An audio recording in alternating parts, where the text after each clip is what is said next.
So, isang magandang araw sa inyo mga ka-workshop. Meron na naman tayong video yung ibabahagi sa inyo. Ito kung bakit nasusunog ang stator coil. So, naka full wave na yung motor na to, pero nasunog yung kanyang stator coil. Ano ba yung naging dahilan? Ayan ang ibabahagi natin sa inyo mga ka-workshop. Kaya panoodin nyo yung buong video na ito para makatulong at makapagbigay sa inyo ng idea kung paano magagawa at ano ang dahilan ng pagkasunog ng stator. So, watch the full video mga ka-workshop.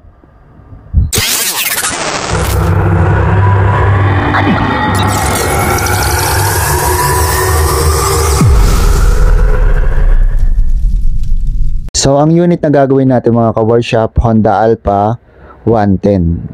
Ang history ng motor ni sir na to, pina-full wave niya to before. So, after 2 years, nagamit naman ng sir ng maayos. Maganda rin ang naging charging ng motor na to. Ngayon, nagkaroon na siya ng problema ang charging system niya. Kaya, ang ginawa ni sir, dinala niya syempre sa mekaniko para mapagawa. Ngayon, ang ginawa naman ng mekaniko, pinalitan ng kanyang rectifier regulator. So after mapalitan, nakakatatlong battery na siya, nalolobat pa rin, no? Palit lang siya ng palit ng battery. So ibig sabihin may problema yung pagkakapalit ng kanyang rectifier regulator. So ang posibleng sira nito ay yung kanyang stator at yung kanyang rectifier regulator. So kung makikita yung charging niya, napakababa lang. 5 volts lang siya halos kahit na itodo natin yung revolution niya. So yun ang i-check upin natin ngayon at gagawa ng solusyon yung ganitong problema mga ka-workshop, no? Check upin natin yung kanyang rectifier regulator, ganun din yung kanyang stator. So bubuksan lang natin yung mga yon mga ka-workshop. Ito na mga ka-workshop, nabuksan na natin yung kanyang rectifier regulator. Kung makikita nyo, napakapangit ng pagkaka-joints ng mga wire. So ito ang iingatan nyo o lagi nyo check upin kapag pinapagawa nyo yung motor nyo, lalong lalo na dito sa kanyang rectifier regulator.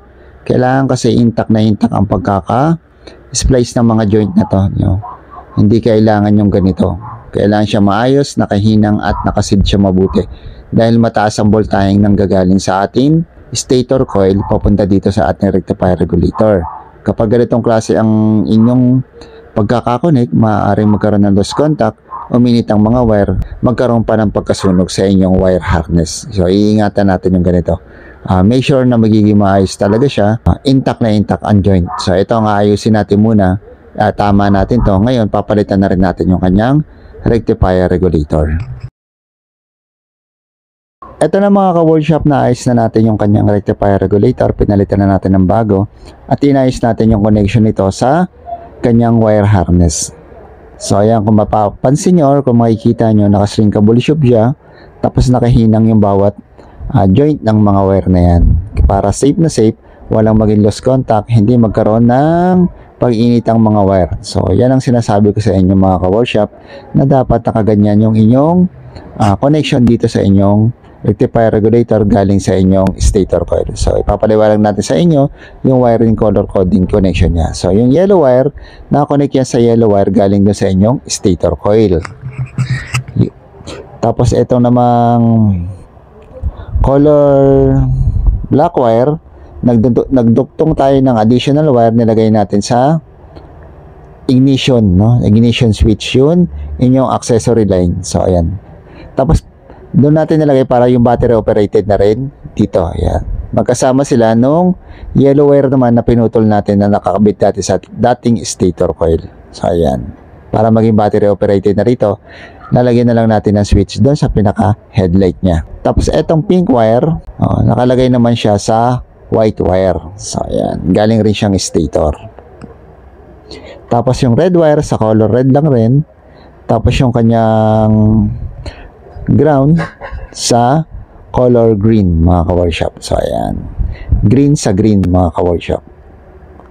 So ayan, tapos ito yung switch ng ating headlight. Yan yung sinasabi ko sa inyo, dito na natin nilagay siya para magkaroon ng on off yung kanyang headlight. So ayan, kung makikita nyo, okay na. Hindi na natin muna sinilip yung kanyang stator. Susubukan muna natin dahil naka full wave na nga to dati, at okay naman ang connectivity na tinest natin. So ayan, kung mapapansin nyo, naka-idling siya, so medyo mababa pa dahil lobat yung kanyang motor. I-rev natin yung mga ka-workshop. So pag ni-rev natin, umaabot naman siya ng 12.7 hanggang 13 volts yan mga ka-workshop. So medyo mababa siya mga ka-workshop. Kaya ngayon, ang gagawin natin dito, bubuksan natin yung stator niya, checkin din natin yung pagkaka-convert ng full wave sa kanyang stator coil mga ka-workshop. Dahil maaaring mayroong problema doon dahil dapat mas mataas ang reading ng voltahe nito. Hindi dapat 13 lang. So ayan. Kung may pansin nyo, okay na yung sa kanyang rectifier regulator, ayusin na natin yan. Sisilipin na lang natin yung kanyang stator. So ito na nga mga ka-workshop, natanggal na natin yung kanyang stator coil sa kanyang motor. Kung makikita nyo, sunog yung part na to. Ayan. Ito ang naging dahilan kung bakit mahina yung charging niya kahit napalitan na natin yung rectifier regulator. Itong part na to, ito yung duktungan ng yellow wire at saka ng kanyang middle coil. Yung ginawang full wave or yung pinagsamang magnetic coil tsaka yung wire na additional yan. So nasunog siya dahil to sa kanyang sa sobrang init ng kanyang motor kasi wet stator to, so nababasa ng langis, natutunaw yung pinaka-insulator ng ating wire kaya nagkaganito. Ang mabuti na lang dito mga ka-workshop, hindi nadama yung coil na masunog. Yung wire lang talaga yung pinaka-joint o yung pinaka-hininang ng unang gumawa nito. So ito yung itatama natin. So ayan mga ka-workshop, na itama na natin, napalitan na natin ng wire yung kanyang nasunog na bahagi. So pinagsama natin yon, hininang natin mabuti. Ayan, kung makikipansin nyo, itong kulay orange na wire, ayan dinuktong natin. Tapos nilagyan natin ng matibay na insulation yung kanyang wire, no? Para hindi na mangyari yung nangyari dati na nasunog yung kanyang joint. So ayan, maayos na mga workshop. Ibabalik na lang natin to at itetest natin ulit yung kanyang motor kung magiging maayos na yung pagkaka-charge, no? Ayan.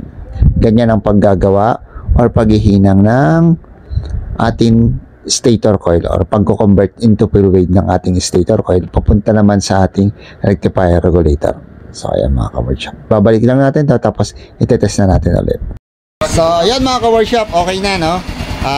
Na-check na natin kanyang stator, naayos na natin yung pagkakasira nun, yung nasunog na wire. So ngayon, kanina ang idling niya lang ay 12 volts. So ngayon ang idling niya 13 volts na. So ang laki ng tinaas niya, almost 1 volts, no? Ang tinaas niya ngayon, pag nag-rep ka, 2 volts na ang tinataas niya. Naabot na siya ng 14 mahigit, no? 14.5, 14.7, 14.6. Ayan. 14.4, so hindi pa todong rev yun, tataas pa yan. Pero ang idling niya, kung makikita nyo, napakaganda na. 13.2. Bukas natin headlight. So ayan. Bukas ang headlight, 12.9. Kaka yung tail light niya bukas din. So ayun. Kaya maigi mga ka-workshop kapag ganyan, no? Dati kayo naka full wave, ipa-maintenance nyo rin minsan or every 1 year, pasilip nyo yung inyong stator para maiwasan na masunog. Mapalitan kung yung wire na dinuduktong kasi nasusunog yung mga ka-workshop. Lalo na kung wet stator, mainit lagi ang inyong stator coil, lalo na yung mga wet stator, ulitin ko mga ka-workshop, dahil basa lagi ng langis ng mainit. So yun, nasusunog yung wire nya. So excuse me. So ayan, okay na. Kan natin, push start. So ayan.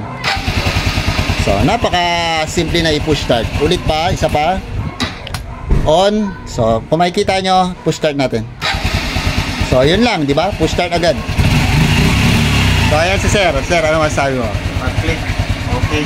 Okay. So, yan, sulitan tayo ni Sir dito. Nagawa natin ng paraan. So, nakita ni Sir yung kaibahan sa full wave niya, sa charging niya. So yan. Nakatatlong battery na ito ni Sir. So ayan.